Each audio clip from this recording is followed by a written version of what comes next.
السلام علیکم ورحمۃ اللہ وبرکاتہ۔ پیارے دوستو، اگر آپ کو حدیث سننا پسند ہے تو اس چینل کو لائک کر کے سبسکرائب کر لیں اور بیل کے بٹن کو دبا دیں۔ شکریہ۔ بسم اللہ الرحمن الرحیم۔ عبداللہ بن عمر رضی اللہ عنہما سے روایت ہے کہ آن حضرت صلی اللہ علیہ وسلم نے فرمایا، درختوں میں سے ایک درخت ایسا ہے کہ اس کے پتے نہیں جڑتے، اور مسلمان کی مثال اسی درخت کی سی ہے، بتاؤ وہ کون سا درخت ہے؟ یہ سن کر لوگوں کا خیال جنگل کے درختوں کی طرف دوڑا۔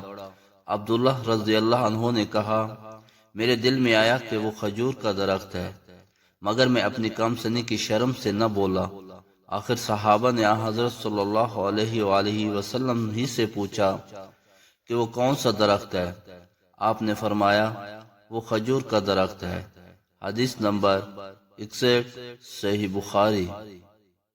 اگر ہو سکے تو اس حدیث کو اپنے والدین اور آقا کی ساری امت کے ایصال ثواب کے لیے زیادہ سے زیادہ شیئر کریں۔